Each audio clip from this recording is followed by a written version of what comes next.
आणि तो बदल मला असं वाटतं की पोलिसांच्या दृष्टीने अत्यंत आवश्यक आहे.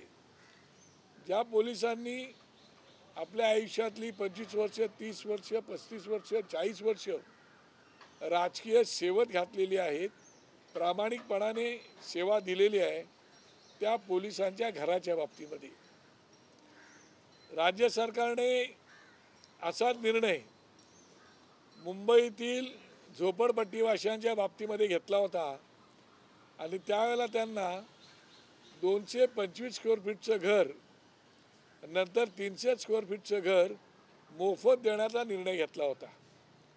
त्या निर्णयाच्या नंतर राज्य सरकारने पुन्हा दुसरा निर्णय घेतला होता, ज्या निर्णयाच्या बाबतीमध्ये आम्ही स्वतः आग्रही होतो. त्यासाठी आम्हालाही पोलीस कस्टडी वगैरे झाली होती, जेल कस्टडी झाली होती.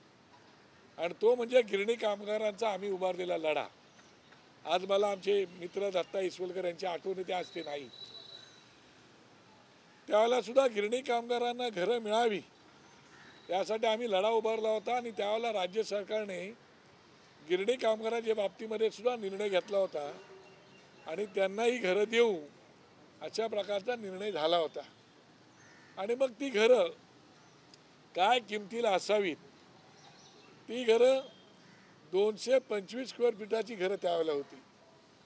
आणि त्यावेळेला राज्य सरकारने निर्णय असा केला होता की 12,62,000 गिरणी कामगारांना घरं द्यायची. परंतु गिरणी कामगारांची अवस्था पाहता ते 12,62,000 पण भरू शकत नव्हते. म्हणून केंद्र सरकारने 2,06,000 रुपयाची त्याला सबसिडी दिली होती आणि म्हणून ते 8,34,000चं घर त्याला राज्य सरकारने द्यावं आणि 2,06,000 रुपये केंद्र सरकार देणार होते. आणि मग त्याप्रमाणे तो निर्णय झाला. त्या निर्णयाच्या वेळेला या आमच्या लढाईमध्ये त्याला सचिन भाऊ अहिरही त्याला आमच्यासोबत होते. त्याप्रमाणे आता त्या घराची प्रोसेस जी काय चालू आहे ती चालू आहे. परंतु आताही राज्य सरकारने जो निर्णय गिरणी कामगारांच्या आमच्या BDD चाळीच्या बाबतीमध्ये घेतलेला आहे, त्या बाबतीमध्ये माझी विनंती राज्य सरकारला एवढीच आहे की आमचा पोलीस वसाहतीत राहणारा कर्मचारी पोलीस हा आपल्याला पूर्णपणे प्रामाणिकपणे सेवा देतो. झोपडपट्टीवाशांना आपण घरं देताना कोणी कुठून जरी आलेलं असलं तरी त्यांना मोफत घरं देण्याचा निर्णय केला, त्याचंही आम्ही अभिनंदन केलं. गिरणी कामगारांचाही तुम्ही निर्णय घेतला त्याचंही अभिनंदन केलं. परंतु ज्या पोलिसांनी आपल्याला एवढी वर्ष सेवा दिलेली आहे, त्या सेवा देणाऱ्या पोलिसांना आपण 50 लाख रुपयात घर देणार हे काही मनाला रुचणारं नाही, पटणारं नाही. किंबहुना पोलीस दलातील पोलिसाला सुद्धा ते मानवणारं नाही. कारण पोलीस माझा रिटायर्ड जरी झाला तरी त्याच्या हातामध्ये तेवढी रक्कम येऊ शकत नाही आणि पोलीस त्या घरावरती कर्ज काढून काय कर्जबाजारी होऊ शकत नाही. आणि म्हणून जर तुम्ही 225 स्क्वेअर फुटाच्या घराला त्याला गिरणी कामगारांना 12,62,000 रुपये अशी किंमत ठरवली होती आणि मग 8,34,000 तुम्ही द्यायचं ठरवलं होतं. तर आणि आता हे ते 225 स्क्वेअर फीटचं होतं, पण हे आपण 500 स्क्वेअर फीटचं घर देतात. त्याबद्दल राज्य सरकारचं निश्चितपणे अभिनंदन करायला पाहिजे. परंतु मला असं वाटतं की पोलिसांच्या पगार, पोलिसांची सेवा ही सगळ्या गोष्टी पाहता पोलिसांना 50 लाखात घरं काही परवडणार नाही. आणि म्हणून मी माझ्या पक्षाच्या वतीने आता मागणी करतोय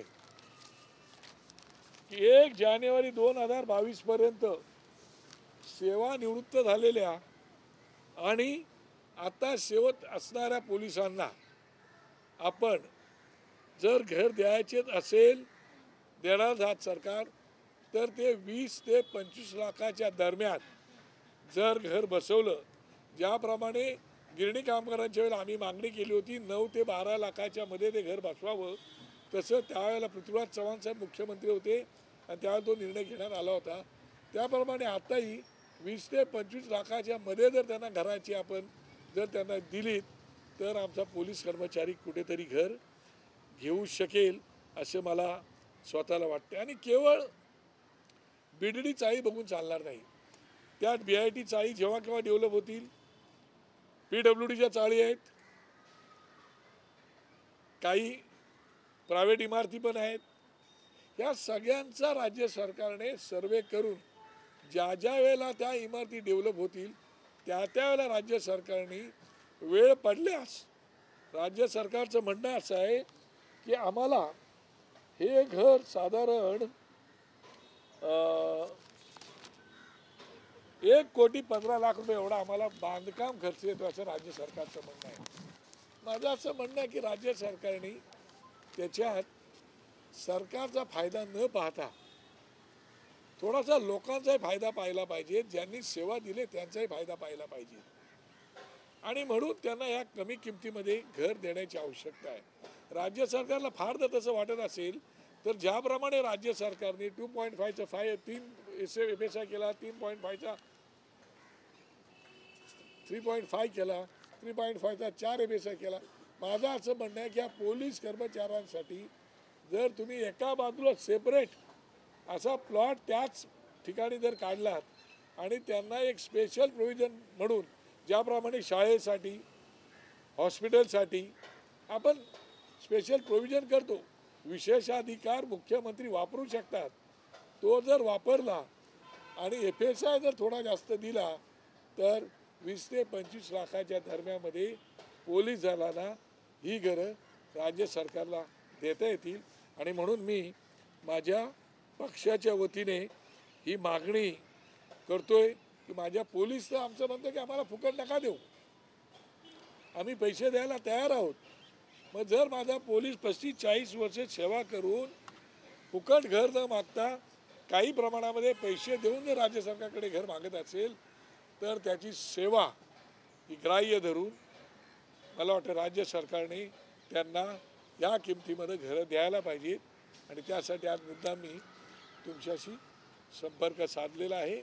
मला असं वाटतं की राज्य सरकारने ह्याच्यात खास करून राज्याचे मुख्यमंत्री महोदयांनी आणि आता जर पाहिले तर राज्याचे सर्वा यांच्यासोबतच पवार साहेबांनी सुद्धा याचा सहानुभूतीपूर्वक गांभीर्याने विचार करून राज्य सरकारला तसे जर निर्देश दिले तर पोलिसांचा प्रश्न कायमस्वरूपी निकालात निघेल. आणि ही आमची त्यांना खास करून विनंती आहे असं मला वाटतं. असं म्हणणं आहे की पहिली गोष्ट ही क्वार्टर्स आहेत, मुळात क्वार्टर्स देता येत नाही.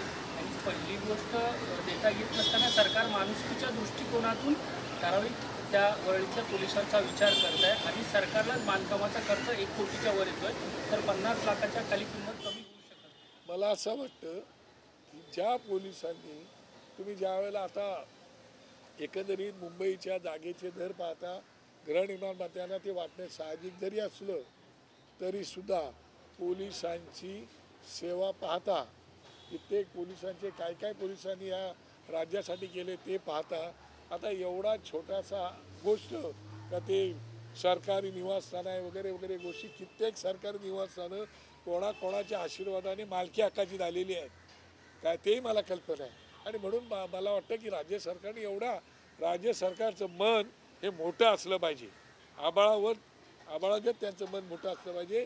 आणि मन मोठं करून राज्य सरकारने या माझ्या पोलिसांना हे कारण न सांगता घरं द्यायला पाहिजेत.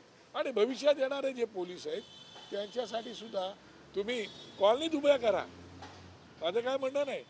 तुम्ही काय मुंबईमध्ये प्लॉट, कित्येक प्लॉट तर म्हाडाकडे आहेत, एम-ए-माडीचे प्लॉट तुम्ही विकायला काढलेले आहात, म्हाडाचे प्लॉट तुम्ही विकायला काढलेले आहात.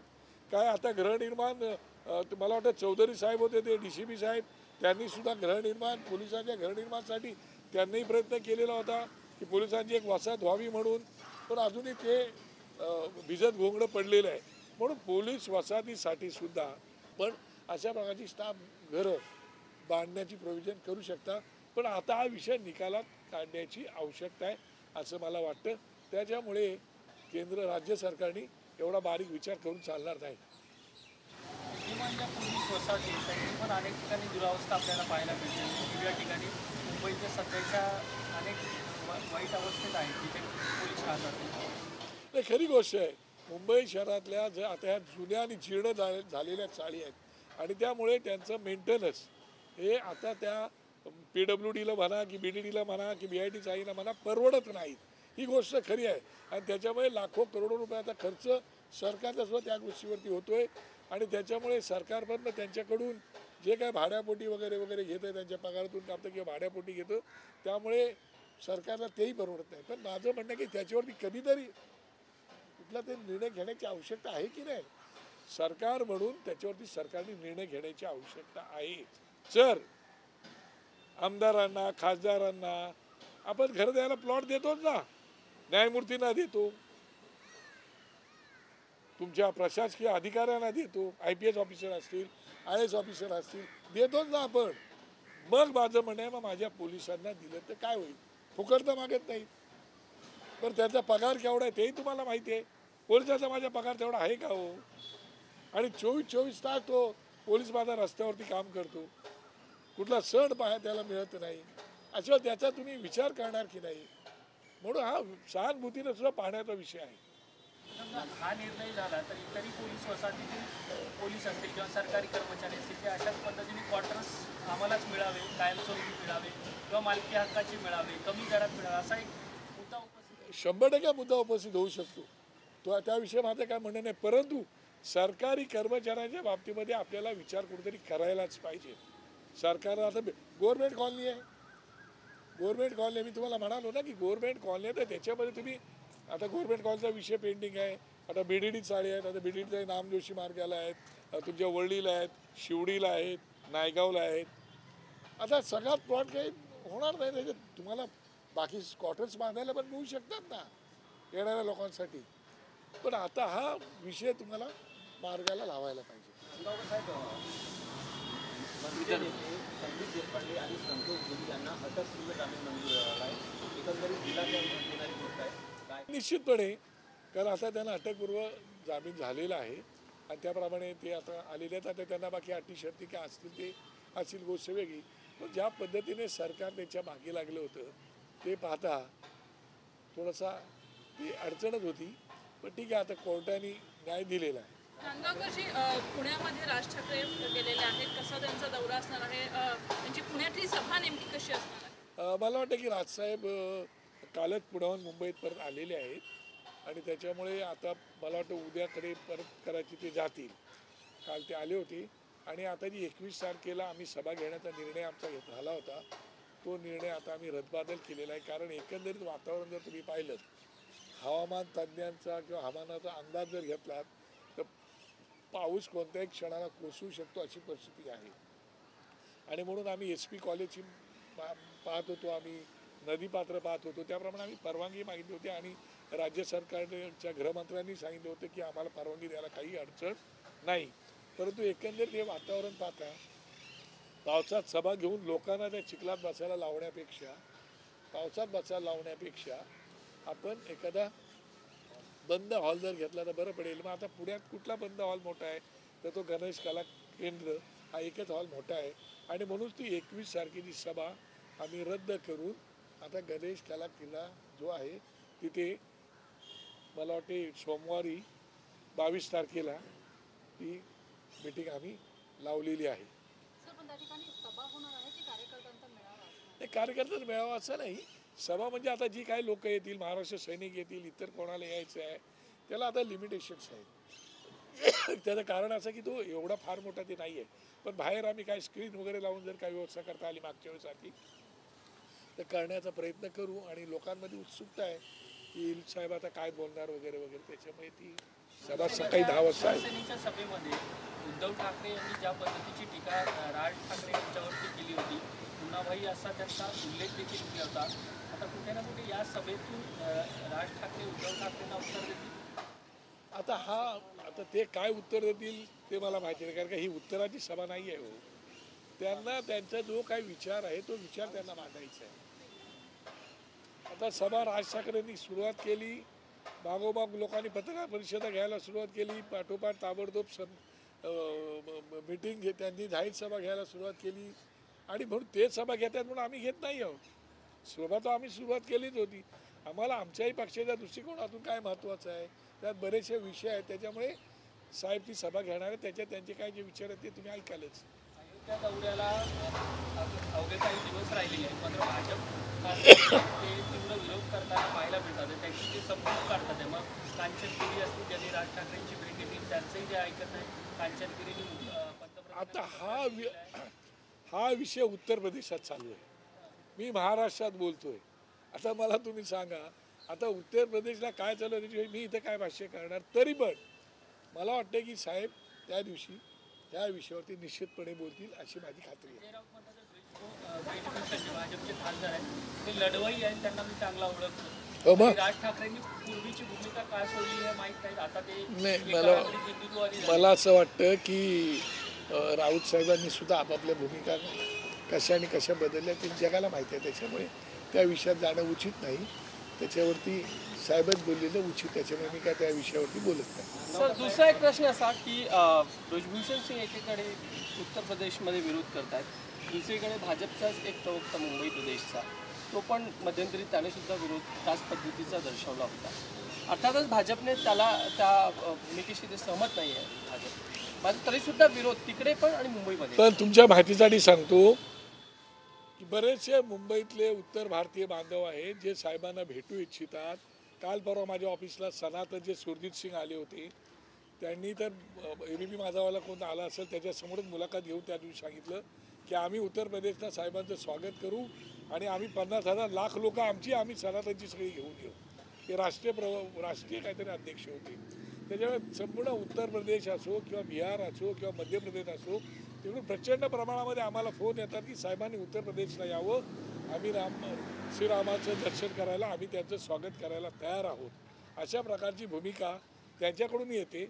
आणि त्याच्यामुळे मला असं वाटतं की आता याच्यावरती काय करायचं नेमकं ते साहेब ठरवतील. परंतु एकंदरीत केवळ तुम्ही एक माणसाने विरोध केला याचा अर्थ अख्ख्या उत्तर प्रदेशचा विरोध आहे का, अख्ख्या उत्तर भारताचा विरोध आहे का? असं नसतं ना.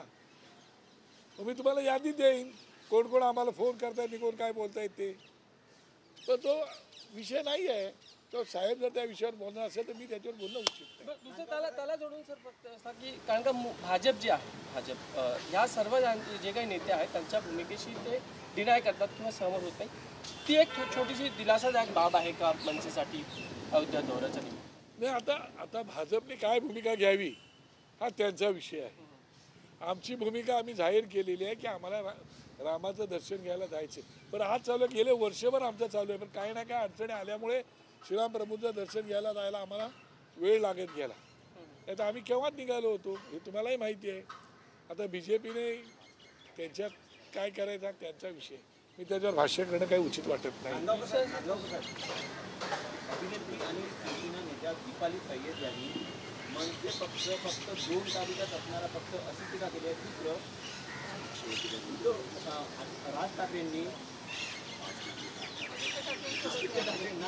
विनंती करावी की त्यांनी सोबत जावं अयोध्येला अशी टीका केली. मला असं वाटतं त्या दीपालीताई खूप मोठ्या आहेत. संजय राऊतच्या नंतर त्या पक्षाला त्या खूप मोठ्या आहेत.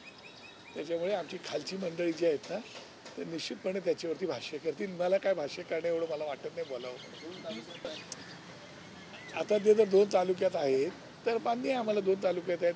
येणारा काय सांगेल 2 तालुक्यात आहेत की महाराष्ट्राच्या 325 तालुक्यात आहेत ते.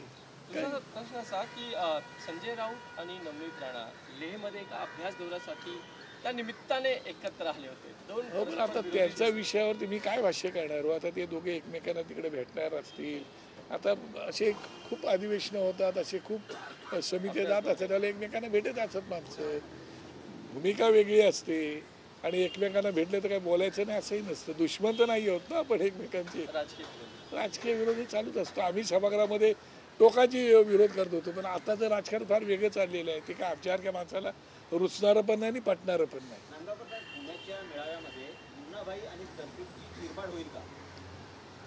मला वाटतं राज ठाकरे साहेब तुम्हाला माहिती आहे की अत्यंत स्पष्ट बोलणारे आहेत.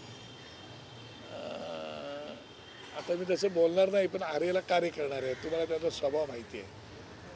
औरंगाबाद संभाजीनगरच्या सभेमध्ये एकही ओळ त्यांनी बोलले नव्हते. शिवसेनेवरती किंवा कोणावरती बोलले नव्हते. पण त्यांना दखल घ्यावी लागते आमच्या गोष्टीची. तो ठीक आहे, चांगली गोष्ट आहे ना. आता त्याच्याबद्दल काय बोलायचं ते बघतील. पहिले भोंगा, नंतर हनुमान चालिसा, नंतर मुन्नाबाई करते, याला थोडीच उत्तर किंवा शब्द त्या सभेत मिळेल का? मला असं वाटतं की तुम्ही थोडं वाट तर पहा, तुमचं समाधान होईल एवढं मात्र मी नक्की सांगतो. सर दुसरा प्रश्न असा की 6 जे राज्यसभेच्या जागा आहेत त्यासाठी निवडणुका आहेत, पण एक जागेसाठी चुरस आहे. अर्थातच संभाजीराजे सर्वांकडे समर्थन मागतायत. आज ते मुख्यमंत्र्यांना सुद्धा भेटलेले आहेत. एकाच जागा पण तुमच्याकडे आहे. राजेंचं तुमच्याशी काय बोलणं किंवा तुमची काय भूमिका ठरली का, काय करायचं? नाही, आमचं काय तसं त्याच्यात फार काही सहभाग आमचा नाहीच आहे. आमच्याकडे एक आमदार आहे, त्यामुळे आम्ही किती सहभाग घ्यावा त्याची आम्हाला मर्यादा आहे. भविष्यामध्ये बघू काय सहभाग घेता येईल. सध्या एका मताचं पण गणित सध्या 6 जागेसाठी जुळवावं लागणार आहे पाहू. म्हणून. परंतु अजून त्याच्यावरती आमच्या पक्षाचा काही निर्णय झालेला नाही. राजेंनी काही समाजाने काही अप्रोच केला? माझ्या माहितीप्रमाणे अजून तरी मला माहिती नाही, पण झालेला नाही. राज्यसभा निवडणुकीत मतदान दाखवून करावं लागतं मतदानमध्ये संबंधित उमेदवाराला, तर त्या संबंधित काय चर्चा? अजून नाही, काही झालेलं नाही चर्चा. सर हिंदी में जरा पुलिस हिंदी में बता दीजिए 50 लाख रुपए में घर पुलिसकर्मियों को कितना फरवरी मैं राज्य सरकार को आधा धन्यवाद देना चाहता हूँ. वो इसलिए कि राज्य सरकार ने शासकीय सेवा में जो मेरा पुलिस कर्मचारी है उनको घर देने का निर्णय किया है. मैं राज्य सरकार के ध्यान में ये बात लाना चाहता हूँ कि राज्य सरकार ने, तत्कालीन राज्य सरकार ने मुंबई के झोपड़पट्टी वासियों के लिए 225 स्क्वायर फीट, बाद में 300 स्क्वायर फीट का घर मुफ्त देने की घोषणा की और वैसा कार्यक्रम भी चालू है. कितने लोगों को घर मिला वो बात की बात है, मगर है. उसके बाद में गिरनी कामगारों का भी निर्णय हो गया था.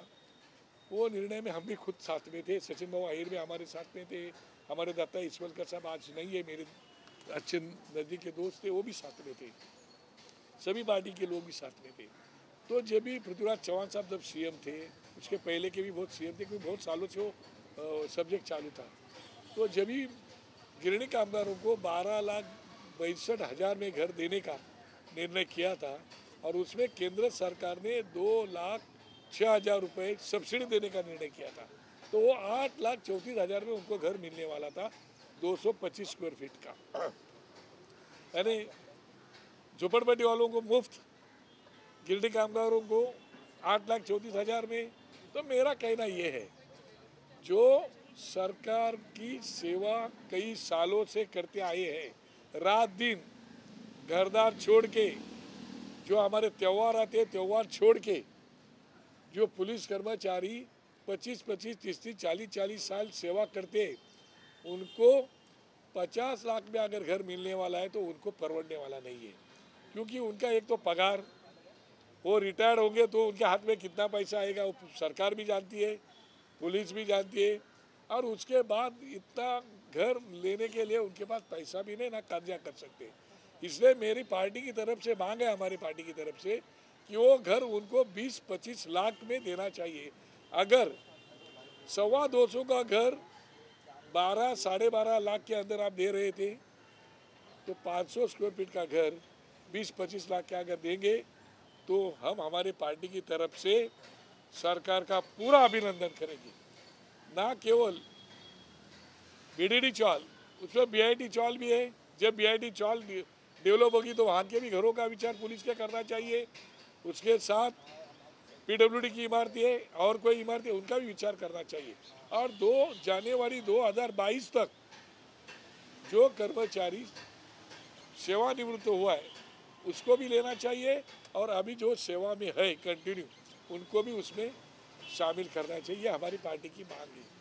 औरंगाबाद शहर का नाम बदलना चाहिए, ऐसी मांग की जा रही है.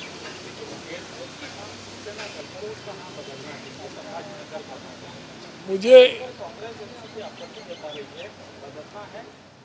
ये मुझे लगता है कि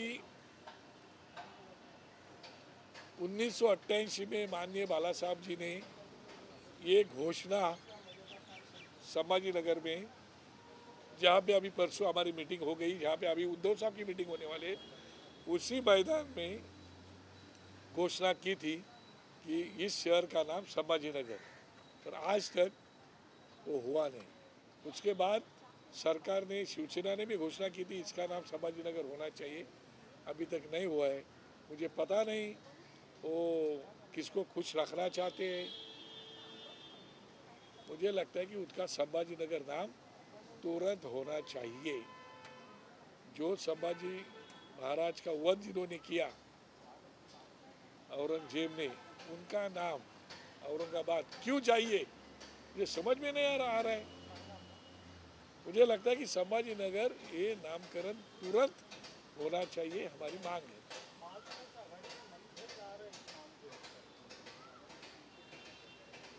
भले मतभेद भी हो गए तो भी कुछ कुछ बातें मतभेद के आगे है, वो सोच के करना चाहिए। और ठाकरे सरकार है, जब कोई काम अच्छा होता है तो महाविकास आघाड़ी सरकार, कोई ढंग का काम नहीं होता तो ठाकरे सरकार।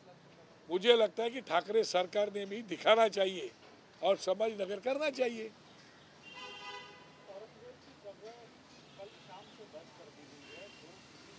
ये तो बड़ी शर्म की बात है। जिस औरंगजेब ने शिवाजी महाराज का विचार खत्म करने के लिए पूरी जिंदगी गंवाई, जिस औरंगजेब ने संभाजी महाराज का हलाल करके वध किया, उसको जो गाड़ा है, उसकी जो कब्र है, उसको पुलिस प्रोटेक्शन देना, ये तो शर्म से भी बड़ी घृणा वाली बात है। कोई जरूरत नहीं है वो देने की, बल्कि वो पूरी निकलनी चाहिए उधर से। किसके लिए, जरूरत क्या है वहाँ उनकी कब्र रखने की, और वहाँ पे जाके लोग कब्र पे फूल बहाते, उसके ऊपर कोई कार्रवाई नहीं। हमने हनुमान चालीसा लगाने के लिए भोगे की परवानगी मांग ली तो हमारे 25-30 हजार कार्यकर्ताओं को तड़ीपारी, जेल, घर के बाहर जाओ, पुलिस 3-4 बार रात को बेरात को घर पे आए, मेरे को 3 नोटिस दिया। ये समझ में नहीं आ रहा है। इस देश में, इस राज्य में हनुमान चालीसा को बंदी और औरंगजेब के कब्रिस्तान को सिक्योरिटी। वाह रे सरकार, कितनी अच्छी सरकार है। उसका जवाब सरकार को लोग देंगे और लोग करारा जवाब देंगे।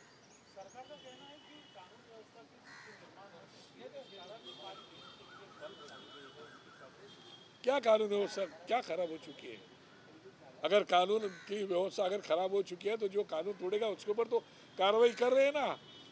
हमें तो बिना पूछे, यानी हमने कुछ किया नहीं तो भी हमें तो नोटिस भेजा ना आपने। कई लोग तो आर्थर रोड के जेल में मेरे गए, 15-15, 20-20, 25 दिन मेरे लोग घर के घरदार छोड़ के, फैमिली को छोड़ के बाहर थे। कौन सा गुनाह था हमारे लोगों का? कौन सा गुनाह था? परमिशन मांगा वो गुनाह था? और जो सुप्रीम कोर्ट का जो कंटेम्प्ट ऑफ कोर्ट करे उनको भोगे का परमिशन दे रहे, ये कौन सा तरीका है भाई? ये कौन सी सरकार है? किसकी सरकार है? मुगल की सरकार है? औरंगजेब की सरकार है? किसकी सरकार है?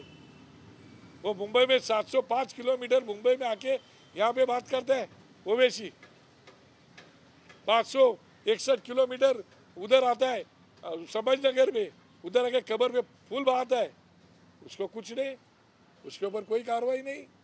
कौन सा तरीका है? हनुमान चालीसा पढ़ने वालों पर राजद्रोह का केस, लेकिन औरंगजेब की कब्र पर जाने वालों पर कोई कार्रवाई। मैंने उसके लिए बोला ना, इस सरकार की पॉलिसी है। ठाकरे साहब जो एनसीपी कांग्रेस के दबाव के नीचे काम कर रहे, वो सब लोग देख रहे हैं और वो लोग देखेंगे आगे क्या करना। ठीक है, अरे आता सोड ना, घे ना त्याचे, अरे काय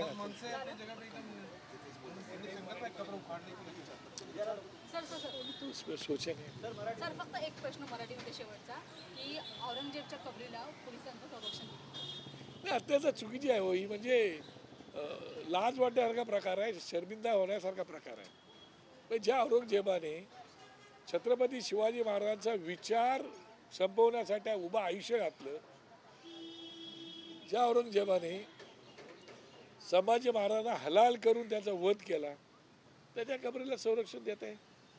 आणि आम्ही परत बोलणार की आम्ही हिंदू, आम्ही हिंदवी स्वराज्याची माणसं, हे तर फारच विरोधाभास आहे. मला असं वाटतं की हे कोणाच्या दबावाखाली आपण करतोय, कोणाच्या मताच्या लाचारीसाठी आपण करतोय मला माहिती नाही. पण लोक काय आता आंधळी नाहीत आणि भैरी पण नाहीत. लोक योग्य वेळेला योग्य निर्णय घेतात. जो मुंबई के 9 सीटें बड़ी हैं उसको लेकर जो वार्ड बड़े हैं 9 वार्ड मुंबई महानगर पालिका, उसको लेकर बीजेपी कोर्ट जाने का मन बना रही है कि उनका एलिगेशन है कि शिवसेना ने जितने वार्ड बढ़ाए वो अपने ध्यान में रख के बड़ा उनको। अभी तक उसके बारे में हमने सोचा नहीं. हम लोग सोचेंगे उसके बारे में क्या करना है क्या नहीं है. नालेसफाईबाबत आज भाजपने एक दौरा केलेला होता आणि आधी त्या आता जाऊ दे, आता कशाला एवढे विषय झाले ना, आता कुठे आले सर. मला असं वाटतं की या राज्याचं बघूया, मुंबई महानगरपालिकेचं बजेट आज जवळजवळ आता 40,000 कोटीपर्यंत गेलेलं आहे. 40,000 कोटीची बजेट असणारी महानगरपालिका अजूनही नाले सफाई, रस्ते, अमुक तमुक काय म्हणजे खरंच तुम्हाला सांगतो की काय आता काय बोलायचं आता मला माहिती नाही. नाही मुंबईची आता सगळे चालूच आहे ना, मुंबईची तुंबई होणार म्हणून. आता त्याला काय करणार, आता काय तुम्ही काय बदलत नाही, लोकही बदलत नाहीत. लोकांनी बदललं पाहिजे, लोकांनाही कळलं पाहिजे काय करायचं काय नाही करायचं. ते मुंबईचा विचका झालेला आहे. मुंबईला चालायला साधी फुटपाथ नाही. रस्त्यावरून जाताना तुम्ही किती तास अडकताय ते तुम्ही बघताय. आणि तशा प्रकारे जीवन मुंबईतली लोक जगतायत. आता याचा मुंबईकरांनी विचार करायला पाहिजे.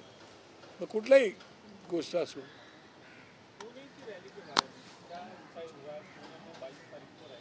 अभी रैली तो हो ही रही है. 22 तारीख को गणेश कला क्रीड़ा मंदिर में, वो 22 तारीख को सुबह 10 बजे उसमें साफ बात करेंगे. जो भी उनको कहना है वो आप सुनने को आइएगा. जो अयोध्या में जाने को लेकर बात की जा रही है, किसका कॉल आएगा जो समर्थन के लिए? बहुत सारे लोग समर्थन भी करे. एक ब्रजभूषण साहब जो हमारे हैं वो हमें विरोध करे, कोई बात नहीं. और बहुत सारे लोग हैं जो समर्थन दे रहे. उसमें यूपी से है, बिहार से है, मध्य प्रदेश से है, मुंबई से है. हर जगह से लोगों का समर्थन आ रहा है. हल्की साहब को मिलने के लिए भी मांग हो रही है. और अभी साहब परसों बात करेंगे, उसके बाद में तय करेंगे क्या करना है. बीजेपी के साथ विरोध कर रहे हैं तो इसके लिए कुछ बीजेपी नेतृत्व को कहा है अपनी तरफ से पार्टी की तरफ? जरूरत मुझे नहीं लग रही है. उनको भी दिख रहा है, उनको भी दिख रहा है कि क्यों हो रहा है विरोध. हमने कौन सी राजनीति करने हम जा रहे थे. हम तो 1 साल पहले राम मंदिर का दर्शन लेने जाने का सोचा था. तब तो इलेक्शन नहीं था कोई, और आगे आगे गया. उसको क्या कर सकते हैं. सामने सीधी चुनौती यूपी बिहार झारखंड, इसमें अगर पैर भी रखेंगे तो हम कोई बात नहीं. उनको उनकी चुनौती वो क्या जवाब देना है, आने वाला काल ही उत्तर देगा उसका. राज साहब की सिक्योरिटी का ही मामला है, तो यहाँ से इस तरह के पत्र सिक्योरिटी तो उनको मिलती ही है, कोई प्रॉब्लम नहीं. हमने तो मांग की है और सिक्योरिटी उनको मिलेगी, मुझे दिक्कत नहीं है.